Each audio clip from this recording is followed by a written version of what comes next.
Israel. He just said he trained himself to deal with pressure. He loves the pressure. It's created what he is. What have you seen in him to make him such a big star right now? Yeah, that's a fact. To do what these guys do and these girls do is, to be a professional fighter. There's nothing. Everybody that goes out and competes and performs in sports is part of a team. You always want to perform at the highest level and everything else, but when you lose as a team. And in this sport, you have the potential to literally get your ass whooped in front of the whole world by yourself. There's no other sport like this. There's nothing like it. That's why I always say, fighters are the most famous athletes on earth. You look at Tom Brady, right? Massive star here in the U.S., but in a lot of parts of the world, people don't know who he is. Does anybody, you guys, this is a very specific crew here, you guys cover fighting, but Bruce Lee died in 1971. Kids still know who he is today. Fighting is different than any other sport. Well, Weili has gone through a brutal training camp, obviously, kind of moving around, trying to figure things out. I guess what does it say about her to fight through this and to get here and get ready to fight? Yeah, I think it works out good for her, though, because you need to be here, training in China, you need to get to Vegas early, acclimate to the weather, acclimate to the time. I think it was much better for her to come in early anyway. It seems like every UFC event, there's a story behind the event. What's the story this weekend? Listen, it's hard for me not to talk about the co-main event.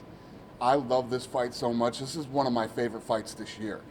You have Joanna Jedrzejczy, who is, held the belt for a long time and defended it, and is one of the nastiest females on planet Earth, going against the first ever Chinese champion, Weili Zhang, who in her own right is. Have you watched some of her videos training? They had a video of her punching the other day.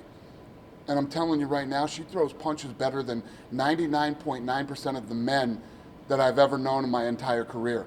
She, these two right now are, if you look at Joanna, Joanna's out at the beach and, is living the lifestyle. Then you watch Weili Zhang's posts on Instagram, hardcore training, nonstop training. All she thinks about is fighting.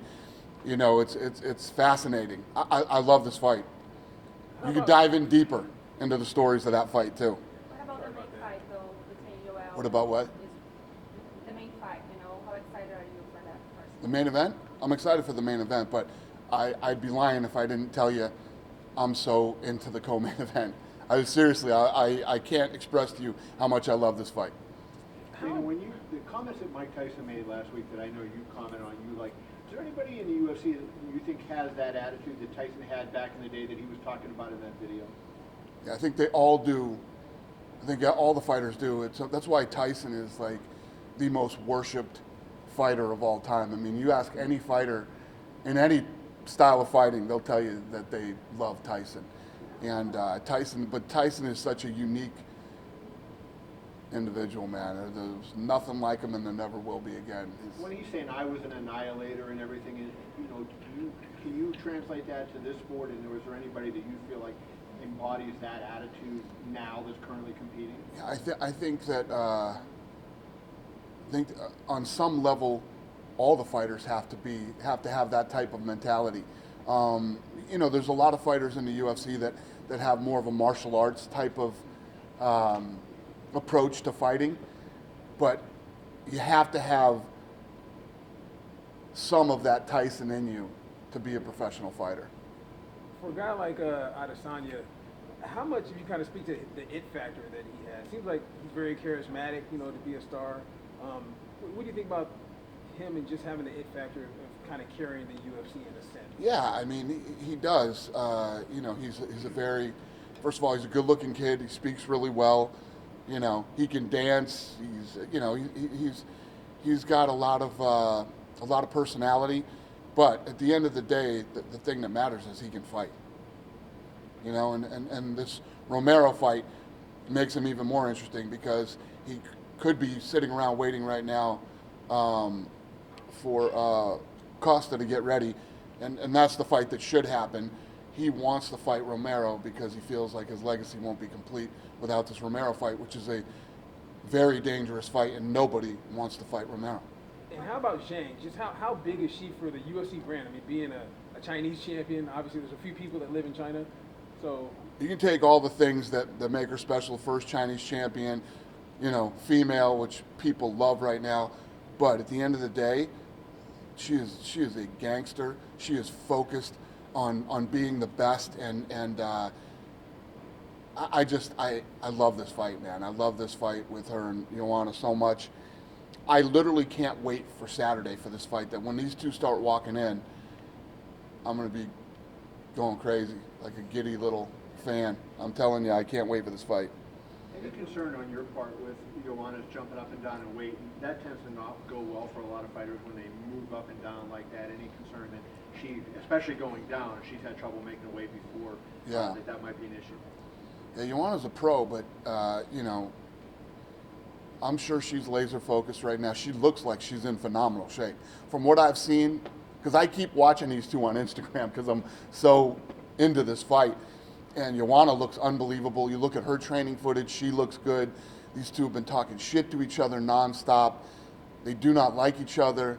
It's a fun fight, man. What do you think is going to be the message, not only from Zhang after the fight, but from the UFC?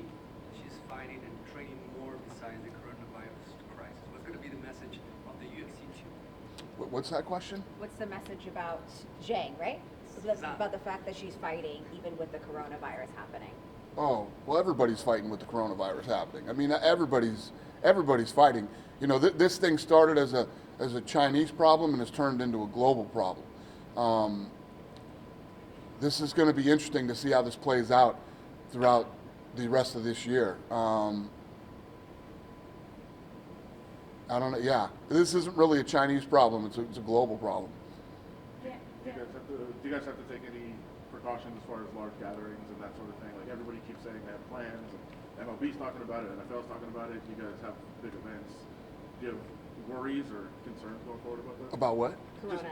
Oh, yeah. I think we all should. I mean, this is this is a serious problem, and it's definitely gonna. I think that we're already working. We're looking at how this will affect our business this year and how we battle this thing moving forward. We're already working on it. We've been working on this a month and a half ago. yeah. Last week, Dave Santana made weight and he won the fight. How's the situation right now with the flyweight division? The title is too vacant. Is there any chance that Cejudo will get the title back? How does him not making weight affect the Cejudo division? gets the Yeah. title back.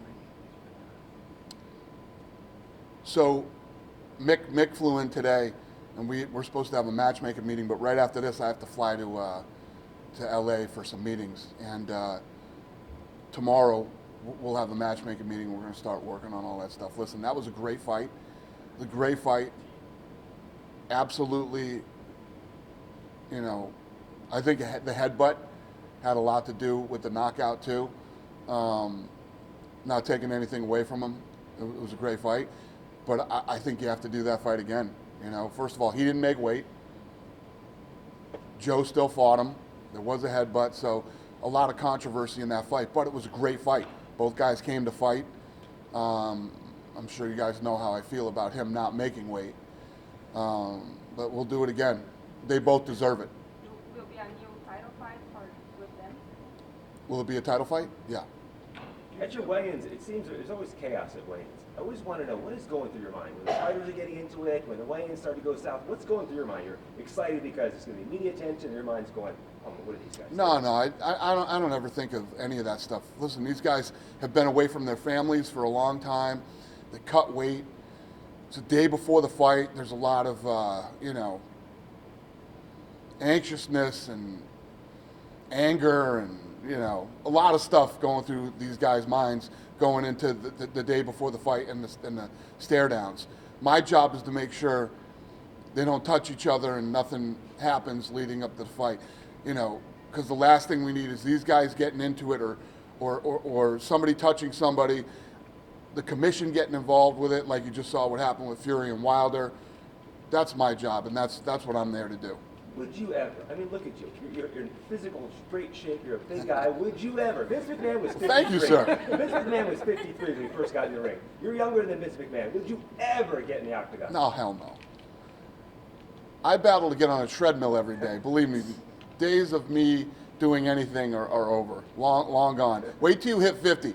Come back and tell me what you think about fighting when you're 50. If you hit 60. Yeah, I don't. I can wait. Dana, can you, you mentioned Adesanya has the it factor. Sean O'Malley seems to be that same kind of guy. How do you think the fans are going to respond to him? He's been away for 2 years. Do you think he'll still have the same kind of bounce that he had at that time? He's an exciting fighter. You know, that's why we made him the main event on ESPN. He's an exciting fighter. People love him, and yeah, I'm excited for that fight too. When you look at your drug testing program, obviously a lot of good has come out of it, taking PEDs out of the sport. But here it cost a guy, an innocent guy, 2 years of his career. How do you reconcile that with We're continuing to learn so much, not just guys, the girls, and all kinds of crazy stuff is happening. The testing is so good that it's there's been some problems too. You got to take the good with the bad. To try to clean up the sport, you got to take the good with the bad. And he seemed to be cool with, like, hey, I had sponsors who stayed with me and everything. But I have to think if he had fought, he would not only would have made fight persons, but he'd have been a bigger star, and he would have made more in sponsorship money. He was supposed to. The cost of this is probably untold. He was supposed to be one of the featured guys on one of the big Conor fights. I don't remember which one it was, but yeah, it's a problem. It's a problem. And in terms of his style, entertaining style, I mean, do you think that is it more his look and the way he talks and everything, or is it his style of fighting? He goes those crazy moves and all that kind of stuff. What is it that can you put your finger on that makes him so big? Yeah, who knows? I mean, you can never really put your finger on what makes somebody a star and what doesn't.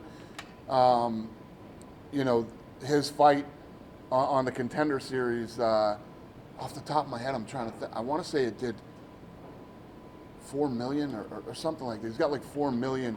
That's why we knew we put him. I think he was a co-main event on one of the shows right after that, and that pulled a big number, and we knew he was the guy. So we'll see how he does on Saturday. Do you think there'll be any backlash at all on him, like with people, anti, PED people? Listen, no, I don't. This is unrelated.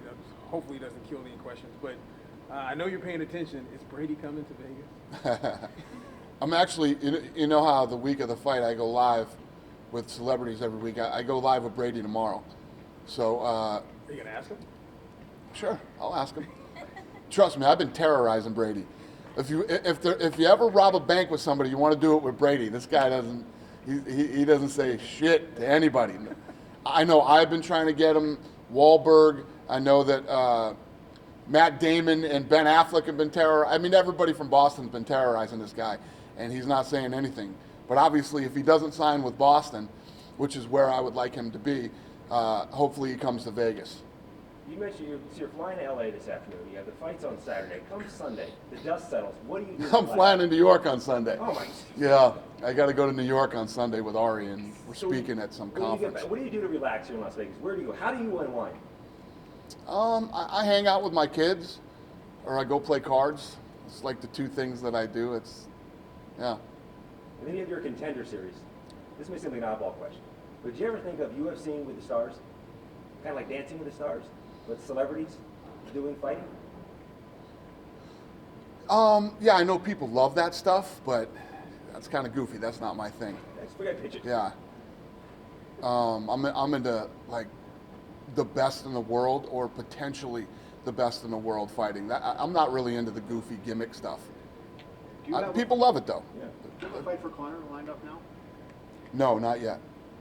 Is he still on for July or? Yeah, no, he doesn't know what he wants to do. He's either. I think he's going to. I mean, the fight's coming up with Khabib. See how this thing plays out and then go from there. But nothing yet from him. In your opinion, what would be the earliest that a Conor versus the winner of 249 would be? Probably in the fall. Fall? Khabib and Tony is still on right now, right? Huh? We've been telling you it's still on right now. Yeah. We're just waiting. Yes. You just Don't announced- jinx it, huh? You just announced also Aldo and Henry Cejudo in São Paulo. How excited are you for that fight? Yeah, I'm excited. Yeah, listen, both these guys want that fight really bad, and I'm sure it's going to be a good one. If you're Cejudo, man, you want to take on a legend like Jose Aldo. I get it. I totally get it. I know why he wants that fight so bad. A lot of people were just criticizing because Aldo is coming off the loss. A lot of people are what? For criticizing it because Aldo came off of a loss. I don't give a shit. Criticize it. If you don't like that fight, don't watch it. Do you think That's it. fair It's to that some- simple, right? Fair to somebody like Peter Yan, though, who's won whatever he's won in a row? Listen, Peter Yan is on track to have a very stellar career, and someday Peter Yan is going to be up where Aldo is, and people are going to want to fight him. It's like the Yoel Romero thing. You know what I mean? He wants to fight Yoel Romero. You know why? Because Yoel Romero's a bad motherfucker. That's why. Jose Aldo has been a bad motherfucker his whole career, and a guy like Cejudo wants to fight him. You know? Instead of criticize, you should respect that. The fact that he wants to fight Jose Aldo. You know? Cejudo isn't a guy running around looking for easy fights. He's not like, oh, I want this guy or that guy. And coming off the fight that he just fought to win his second belt, and the way that he won it, this is not a guy looking for easy fights. And it would be one thing if you had a champ that was like trying to duck people and trying to, look for easier guys. That is not Henry Cejudo. Say what you want about Henry Cejudo, you know what I mean? If you don't like him, you don't like his personality or the things that he does, this guy does not look for easy fights.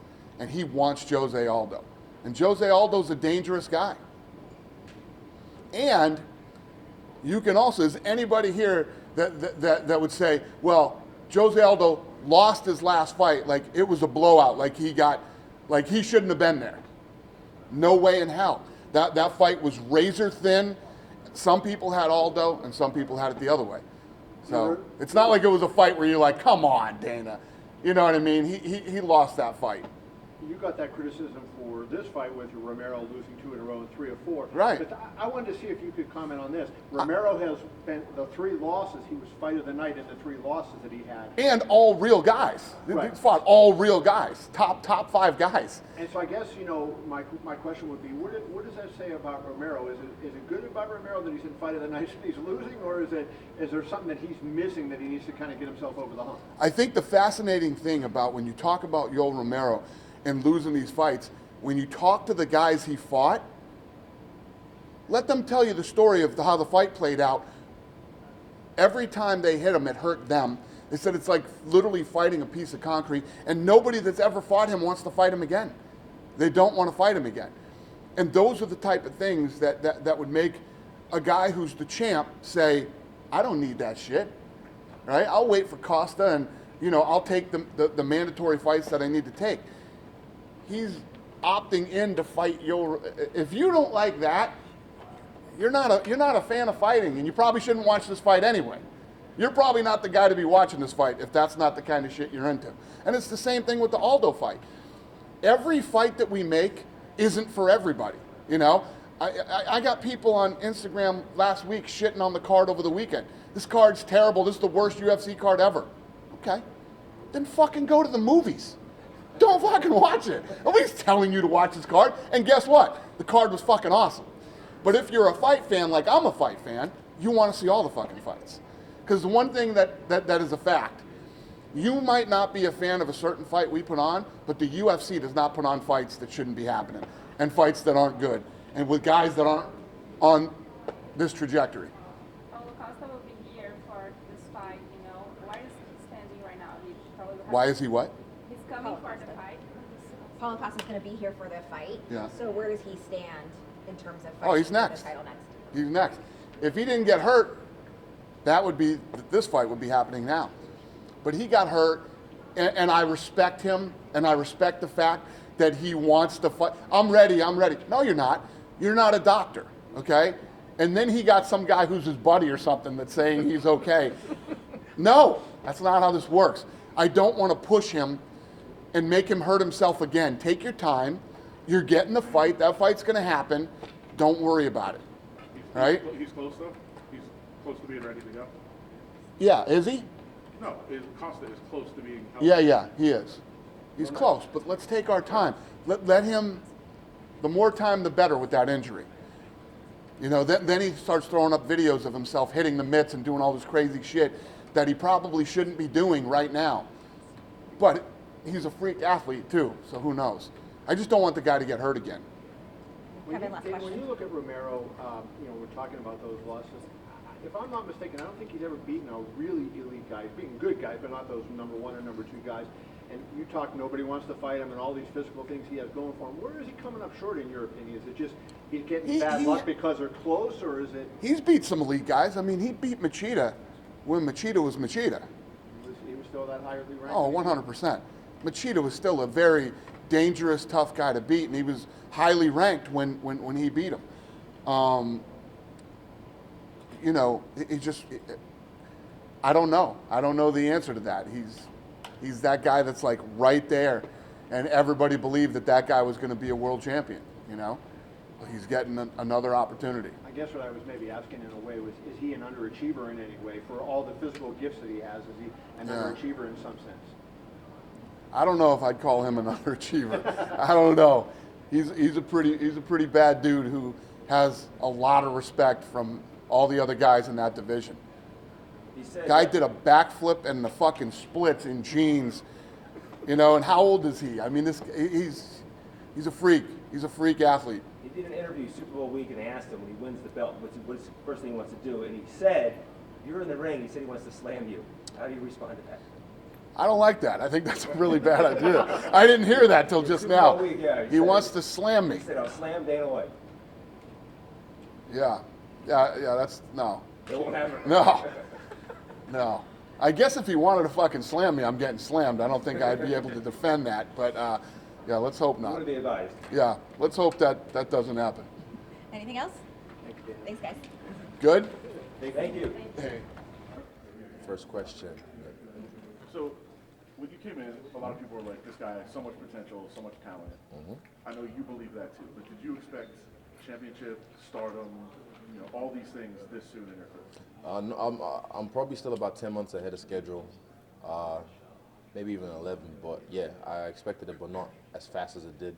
So this is life, a variable. So I have to adjust to what's happening. What's the celebrity aspect of it like for you? Hate it, but it's part of the game. So I just embrace it. You know, I like the perks. I love the perks. So many perks.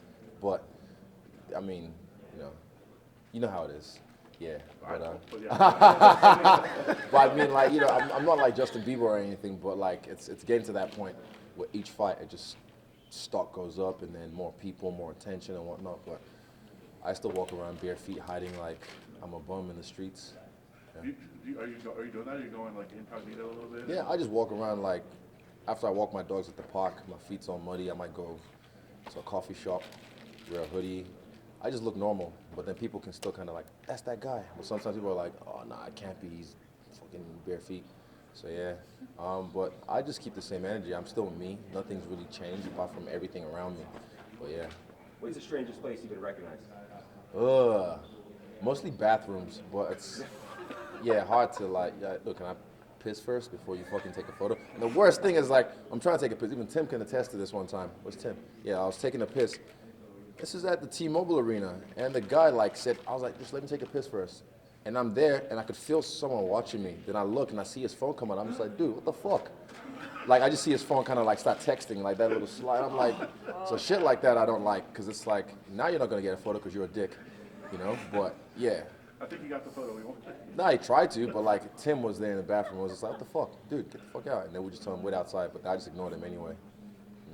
Is there anyone in particular that you kind of hung around or that you knew that was on like that big scale that kind of gave you an idea like what it might be like to be a big star like you are now? Ronda Rousey, Anderson Silva, Conor McGregor, these are guys that I've watched all the embeddeds. I don't really watch them as much as I used to, but I've watched all the embeddeds coming up. I'm still just a fan.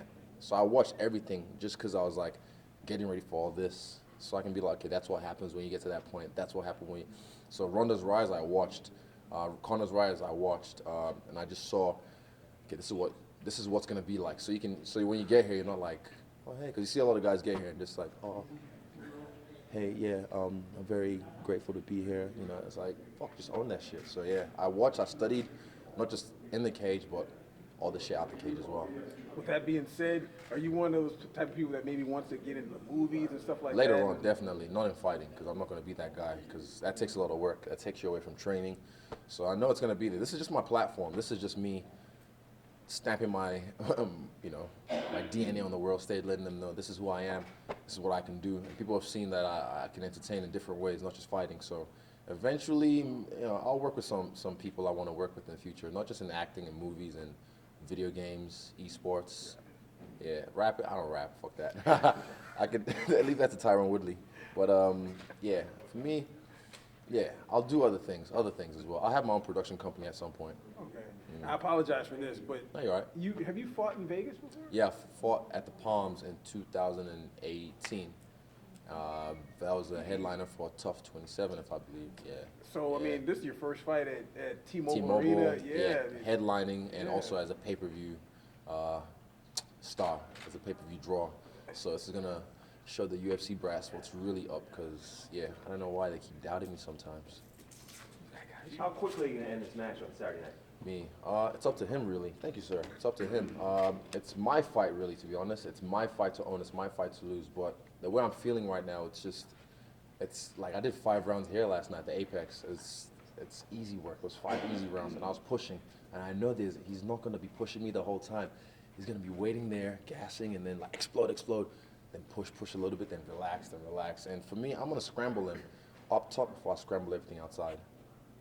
Talk about your progression, building up, and now headlining T-Mobile, all these other things. Do you feel more pressure as you go further and further? Pressure makes diamonds. I said that in my post-fight interview, my first fight. I said pressure makes diamonds, and I'm shining. I'm still shining, and you just have to be able to adapt, because a lot of things. I mean, people aren't ready for this. This is not something I would wish on, like, not my worst enemy, but like on certain people, because they couldn't handle what I'm doing. They couldn't walk in my shoes. A lot of people would have crumbled. And you've seen it happen in this game as well, in other, movies, music, all that. You see people like get to the top, or they start to rise and they fall off. But I'm used to it. Pressure. I eat pressure for breakfast. I said that in the Robert fight. I said he hasn't been on the spotlight for so long. I've just been rolling.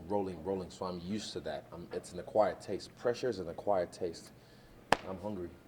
But how much of it is just you were born with it? Like you were just ready for this? Nah, I built myself for this.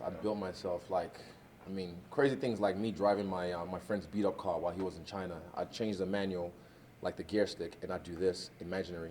I changed the shift, do that. Just because I was getting ready to have my Lamborghini Aventador, but then eventually I was like, nah, fuck that, I get a McLaren. But yeah, it's just, I'm crazy, but in the best way. Straight up, I used to do it all the time. I'd like change shift and like, just like practice, affirming things, and even like, there's more happening, but. Everybody has, self-doubts, like, along the way. So, like, was Yeah. there a point for you where you're like, oh, wait, not only do I believe that, like, I actually am going to be this. Like, this is what I'm going to do. Was there a moment for you where you're like, oh, yeah, I made it? Was there a moment where I felt like I made it? Have I had that moment yet? Hold up. I don't know if I've had that moment. I've had tastes of it, like, when my arm got raised after the Gastelum fight, I was like, yes, I'm the fucking champ. The Robert fight, I just felt like I defended my belt. That's how it actually felt to me. I was, oh, are you the unified? I was like, no, I just defend. But the Gastelum fight, that was a moment where I felt like when my arms got raised, I was like, yes. That was one moment I felt like we did it. But I still don't feel like I've made it, I guess maybe not that you made it then, or like a moment that you're like, oh, all these dreams I have, all these things I think I can do, I really can't do that. Oh, yeah. Early on, like from my 4th or 5th fight, I believe I was going to be the best in the world for my 4th kickboxing fight. Yeah. And that was before I even had any MMA fights. But by then I was like, I can be the best at this. Yeah. What was your first big purchase? Start making some money, success is coming your way. What was the first big purchase? Big purchase I had. First big purchase. Let me see. I think my first house, maybe. My first house. But that was after my first UFC fight, like shortly after. But then things progressed so fast. I just bought one last night as well. Bought a house last night? Yeah, another one. Here in Vegas? No, not yet. Tim knows. Later on, we'll get one in Vegas for the reasons that we you know how taxes work. allegedly. No, but yeah. So I mean, like things progress so fast. Like example, fucking, I have neighbors so close, and I'm so easily accessible. You have people driving by your house yelling, "Stop, Brandon, you're the man!" And babies are sleeping. It's a neighborhood, quiet neighborhood, and people are yelling, and people coming to your door. So now I just decided now, like, yeah, fuck this. I need like some privacy. So I've got like a nice spot for myself now that doesn't make me so accessible. But that's the recent purchase I just bought, so I'm really happy with that. People actually knock on your door? Some Come guy up to tried your to sell house? me a watch. Like they drive by, and I'm just like, and I said, wait, hold. It's like one of those black G-Shock watch with the gold inside, and I was like, went inside, and I was like, bro, I got the exact same watch. I just told them like, don't do that again. Like it's stupid. Like people just. Kids are so nice, but sometimes adults, they lose their manners and respect when they see like a star. And I think it's just passed down this ideology that when you see someone that's a celebrity that you like, you're supposed to, it's the same script. I'm your biggest fan, blah, blah, blah, blah, blah. And they just like give you all this energy. I'm just like, chill, champ, fuck. Especially not my front door, fuck off. You know, like I don't like to bring my work home with me all the time, you know? So yeah, people are weird. That's the thing, people are fucking crazy, but I love people because I'm crazy too. How many houses do you have? Few. Few. Yeah, investing. But I mean, we're being smart with the money. We're being smart with things that are happening. But yeah, that's one nest egg. You know, I want to build a whole nest of eggs and nests. Yeah, networks.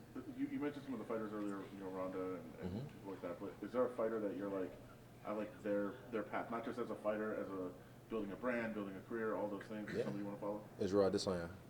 Yeah, I like his path. He's all right.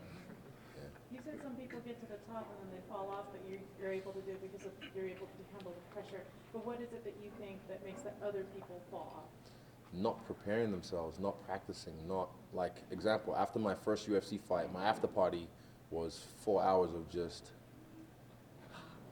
and just keeping that energy. And it's like now I don't have to match everyone's energy. Like sometimes people come up to me, I'm just like I'm chilling, you know, and I don't have to like ham it up and hey, how you like all that because I can't be fucked, man. Like I'm human, you know. So yeah, after my first UFC fight, I realized what was happening because I went home and like all the stimulus was away, and then I just fell into this weird like sadness, and I was like, why am I fucking? I should be happy.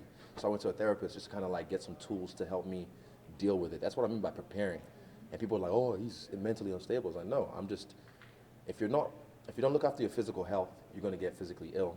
Same thing with your mental health. Everyone has a spectrum of mental health, so you have to look after it properly. And this shit, fame, will fuck you up. It's the worst drug in the world. I've seen it so many times, so I'm just like, nah. After my first UFC fight, I went to go see someone just to help me get the tools to adjust to this new life, because everything was just fucking going so fast, and I was just like, okay, I can see where this is going. I'm not gonna be one of those statistics. With all that being said, is there anyone in particular that you have met or that you want to meet that you would fanboy over? Like, oh man, I can't.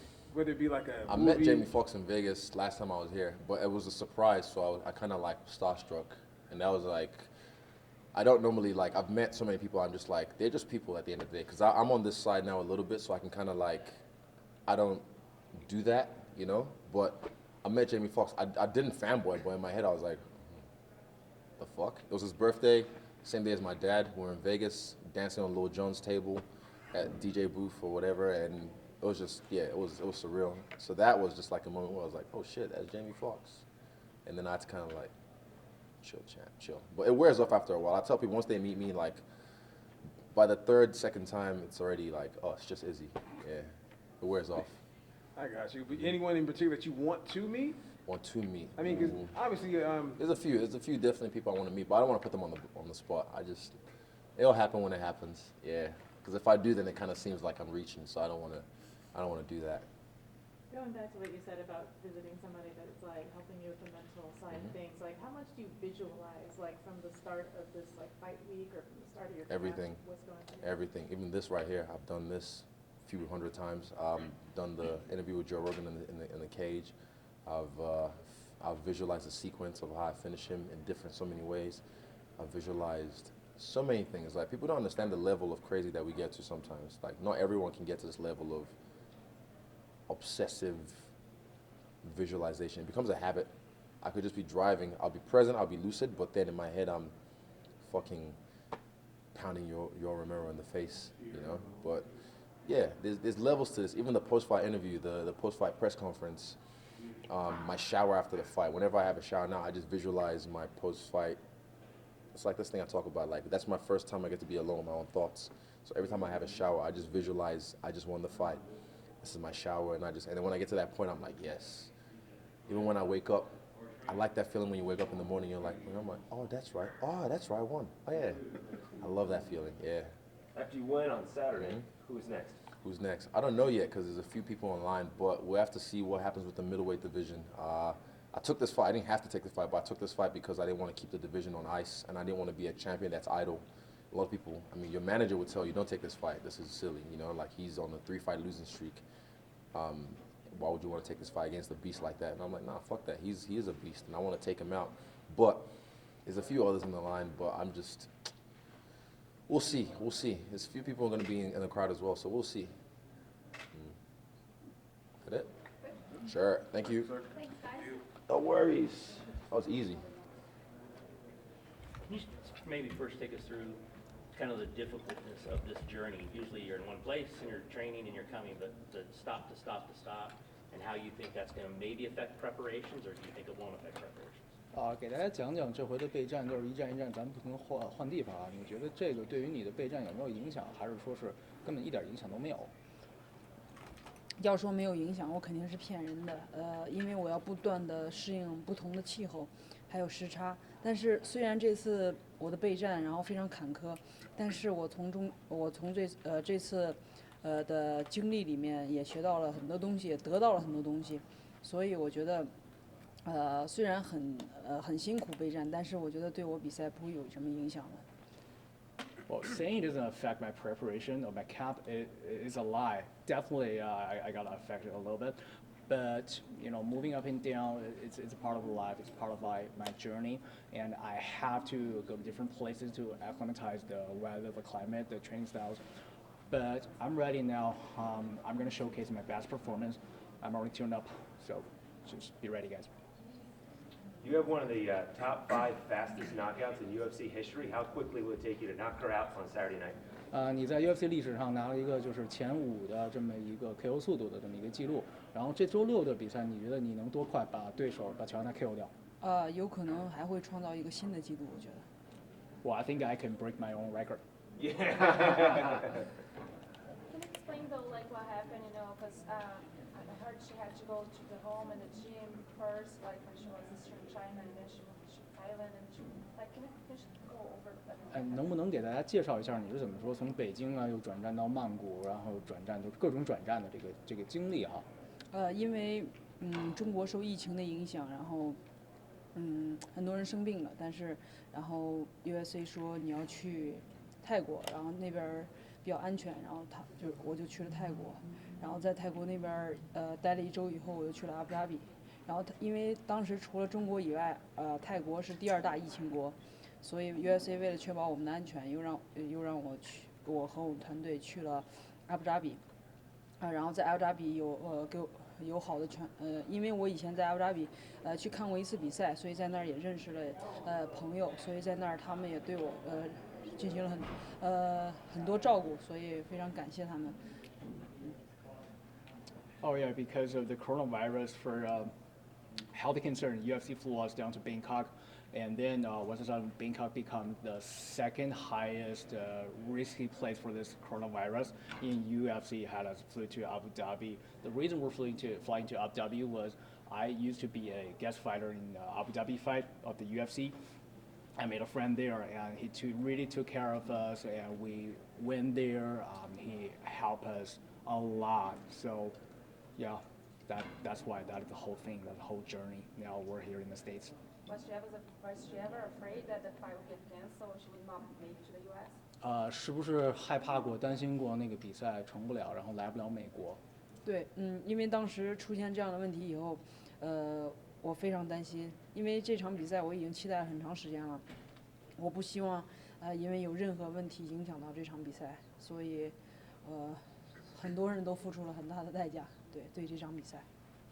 Yeah, I was worried about the fight is gonna scratch off, but since I've been willing since I've been willing to this fight, I've been prepared a lot for this fight, and my team pushed a lot on me. My team did a lot to me.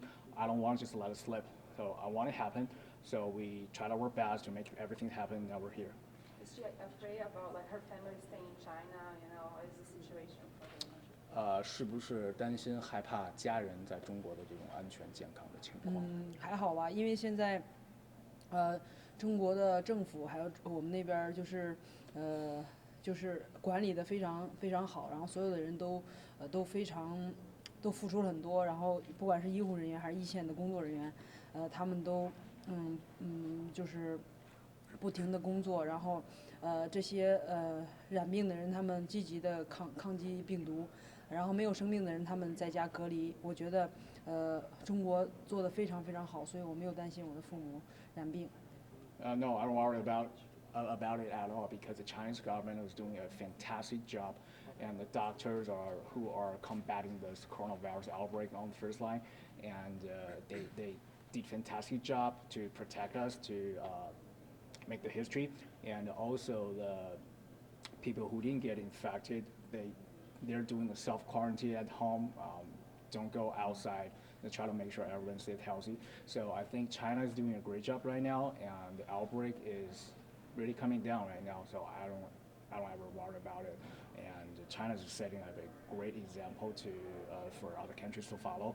I think we will win this fight soon. Her family, or is her family okay? 家人还好。 Yes, very good. Oh, good. All the fighters put images in their head when they're gonna fight. What is she going to put on her head on Saturday, knowing that the Chinese people's gonna be watching her, like maybe good news for Saturday in this difficult moment? What images she will use? 就是你这个比赛的这个过程当中，你会给自己的那个头脑里边放出一个什么样的这么一个信号、一个图像？他说举一个例子，就是比如说这场比赛的胜利会对中国的这个人民的鼓舞啊，对战胜疫情的这种鼓舞特别特别的大。你有没有什么这种目标、这种信念去来完成这次比赛的 Yes， 我一定有这样的信念。如果不是在这么困难，就是这样的情况下，我觉得有可能。我觉得就是在这样的困难下，我能坚持，然后战胜各种各样的困难，其实也是因为疫情的影响。然后我每天也会关注疫情的变化，然后我也希望通过我的胜利可以给更多的人一些鼓励，给他们鼓气，也希望因为现在这个事情不是中国人的事情，是全世界人类的事情，而且我觉得就是地球就像一个村庄一样。就是不是说是你的事情就是你的，我的就是我的。我觉得大家在一起，然后你会发现你在中国买不到口罩的时候，你在美国也一样买不到。所以我觉得我们一起要战胜疫情，战胜病毒。Yeah, I have this image in my head, just doing my count. Without this outbreak, without this crisis, I may not try this hard, but because of that, because everybody is doing their best, everybody's working hard to combat this coronavirus, so I push myself even harder and to prepare the fight. Well, I don't think it's a regional thing only in China. It becomes like globally, because I think the earth is like a village, the globalization. We can't. It's hard for us to buy any facial mask in China, but once we arrive in the U.S., went to pharmacies, we find the same thing either. We find the same thing as well. So it's not only a regional thing, it becomes like a crisis, it becomes an outbreak for all our human beings in the world. So I think we should just all go together and try to fight the coronavirus, make the win. How does this fight change for her? Because it's her first title defense, you know, how does she see Joanna as well as a fighter? 这场比赛对你的改变有多少？因为这是你的第一次的卫冕战，然后你是怎么看待你的这个对手乔安娜的？Joanna 她非常值得尊重，她是一个很厉害的一个对手。因为我从很早在她是冠军的时候，我就一直在关注她，因为她是当时是最好的，我就想跟最好的人一起跟强者对抗。然后我一直非常期待这场比赛，但是他是一个典型的就是 MMA 里面站立型的选手，然后他从他是冠军一直到现在，我没有发现他有太大的变化，他一直是他那样的保持那样的风格，所以我非常了解他。Joanna is a great fighter. I've been watching her fight since she was the champion. I wish I could fight her one day, and she became my future opponent, my imaginary opponent for a long time. Now I got a chance to fight her, but game-wise, fight-wise, she is a stand-up. She's a stand-up MMA fighter since the very first beginning. She has a lot of holes in the game. From the first beginning till now, I didn't see any improvement on her skill-wise. No, I'm more well-rounded. I think I can beat her soon. She's been talking a lot about Weili, and even made some terrible jokes, including coronavirus. Like, how does she see like this trash talk? 乔安娜赛前说了很多的垃圾话，甚至是说拿疫情这个事儿来开玩笑，所以你怎么看待这个事儿？怎么说？当时其实我看了挺生气的，因为在中国很多人因为这个疫情失去了生命，然后他拿这个开玩笑，很多家庭破碎了，因为没有爸爸或没有妈妈，没有孩子破碎了，然后他拿这个开玩笑，我是非常非常气愤的。也许是中国的文化跟他的文化不一样，我们的文化是，如果你有了困难，我们会去帮助你，而不是去嘲笑你。所以我对这样的他的做法非常气愤。对。Yeah, I was really angry about that. Especially she's making joke on this outbreak and making joke on our nation, our country, because a lot of people died from this coronavirus. A lot of family lost their family members, or have kids lost their parents, they become orphans. It's a very tragical moment for all the Chinese people, but not only the Chinese people, for all people around the world. And she's making joke on that. Really made me irritated, probably because of the cultural difference. In Chinese culture, we don't laugh at people who is suffering. We help them up, we build them up. But I don't know about her. I'm really angry about it. Prior to UFC and MMA, you were a preschool teacher. Which is more difficult, teaching kids or training for a fight? 他说那个 MMA， 甚至是就练 MMA 之前，你是在做这个学前教育，幼儿园老师。说练 MMA 跟教孩子哪个更难一些？教孩子更难一些。Teaching kids is more difficult. 然后，但是我非常喜欢孩子，所以那个时候我选择了幼儿园老师这个职业。Yeah, but I love kids. That's why I chose the kindergarten teacher as my job.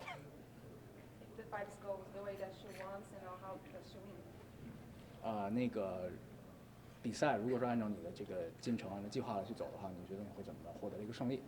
我觉得很快，会终结它。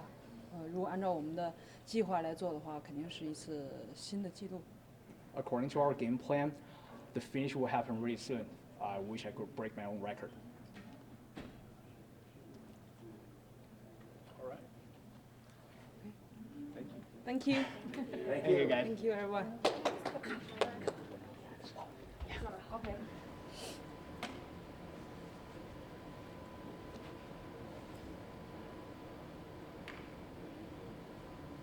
Good. So Weili had her press conference earlier. She says Saturday night it's going to be a fast knockout. What do you say about Saturday night's fight? She can say whatever she wants to say, I know it's a big fight.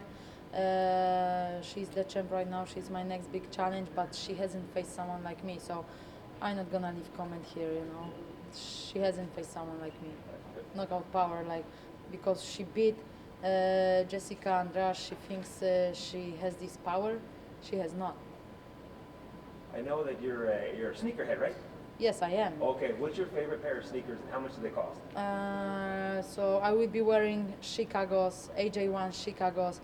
I got from Dana 5 years ago. I've been collecting my collection for the last 5, 6, 7, 8 years. So I'm not a Reebok athlete anymore, so I can wear Nikes and Adidas and other shoes and other clothing. It's been great time with the Reebok, of course, but I didn't extend the contract, and yeah, Chicago's worth like $1,600 right now. So yeah.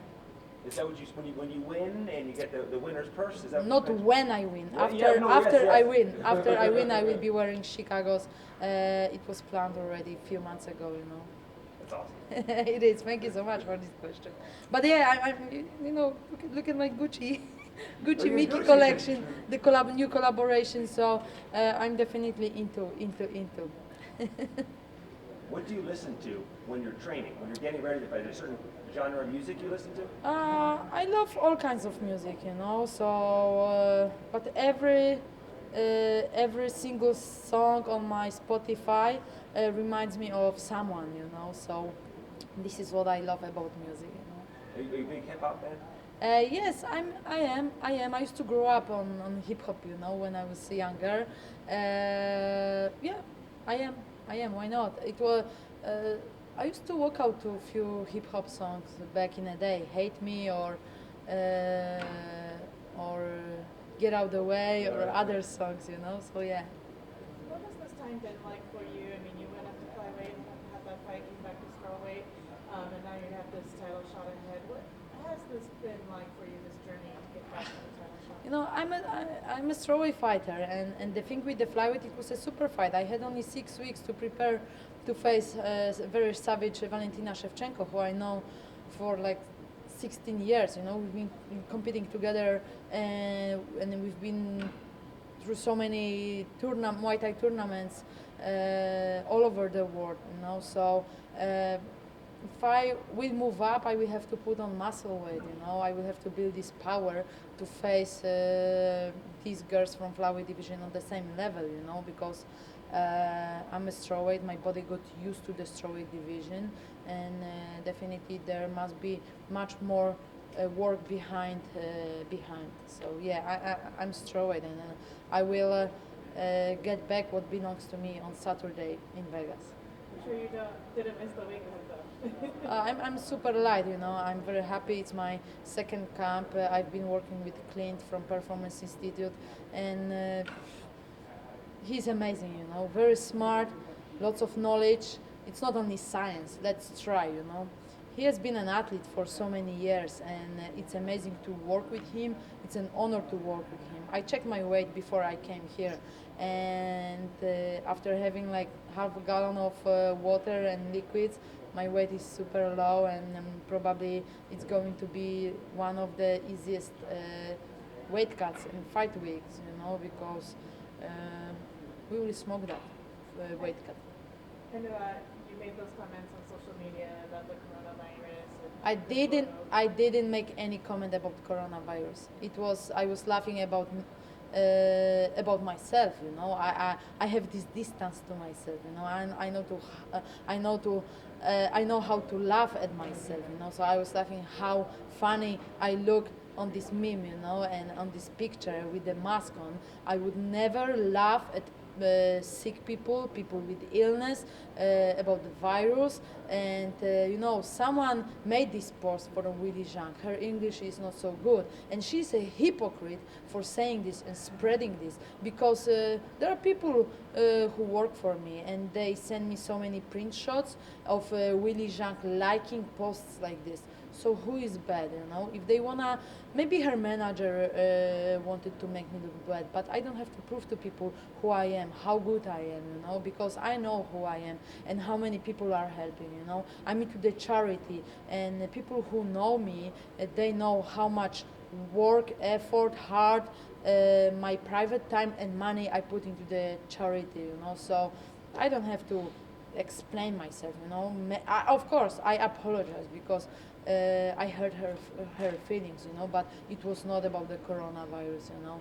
They made a story, you know, and 21st century is a beautiful century, you know, but people are like, if they hear some, you know, some dumb post, if they see them post, if they hear some dumb stories, you know, they're creating more different stories, you know. That's so ridiculous. Have you had a chance to see her face to face this week to be able to apologize in person, or she said she was still angry today? She can still be angry, you know. I'm not gonna apologize anymore, you know. I don't have to. I didn't do anything wrong, you know. She's making this story, creating the drama, you know, playing playing with me, you know. So it's all about the fight. Doesn't matter what I say, what she's going to say. It's all about the fight on Saturday. What's the best piece of advice you ever received? Just be yourself, you know. Just be yourself, and it was the best advice ever. Just be yourself, you know. And I'm myself all the time. And the worst advice you ever received? I don't know. Life is, you know, we experience some good and bad things every single day in our lives. So, I don't know. Bad advice? I don't know. I don't remember. I've seen some quotes that you said you're different now than you were when you were a champ before. How do you feel that you're different? You know, I'm just more focused on myself, you know. I'm not trying to make everybody happy around me, you know. I start with myself, you know. Maybe it sounds selfish, but it's good to be happy, you know. If you want to make people happy, make yourself happy first. Thank you.